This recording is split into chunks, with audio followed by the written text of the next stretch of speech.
ask you a quick question about those kids, children? How did you find that the dialogue had changed once having, you know, gone through one of your courses or a day with you? Well, that's a very good question. In fact, what we've done, we took it a step further. I do a lot of work with Brenda King and the African Caribbean Diversity, which is a great organisation. It's a charity that work with our young boys and girls from the ages of 14 to about 18, 19 year old. And she realised there was a lack of political awareness amongst our youth. So what we've done, we just came out last week, to be honest with you, we took a group of those young people out to Belgium, to Brussels, to start thinking not just about UK politics, but European politics, and see where they placed in it. We made them meet various brothers and sisters in the European diaspora.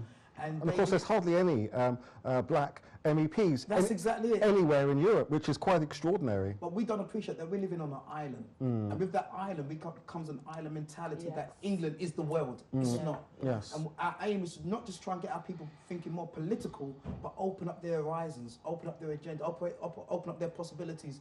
And when we took them on this trip, and it's a political awareness trip, they were blown.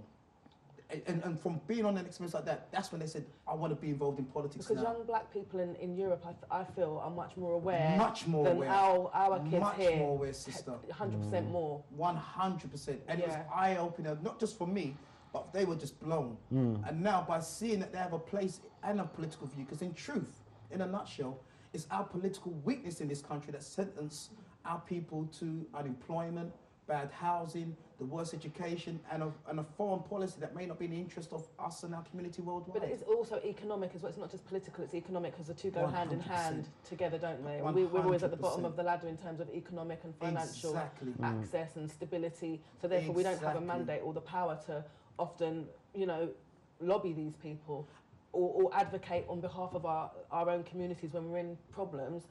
You know, so that's where you find, I think, a depression that sets in, where people feel a bit hopeless and helpless, and they just disengage from the whole thing. 100%. And can I just add to that, because you know you've hit the nail on the head, okay? But when talking to our youth, and that's my 100%, you know, mission, aim, and purpose, is to really connect with the youth.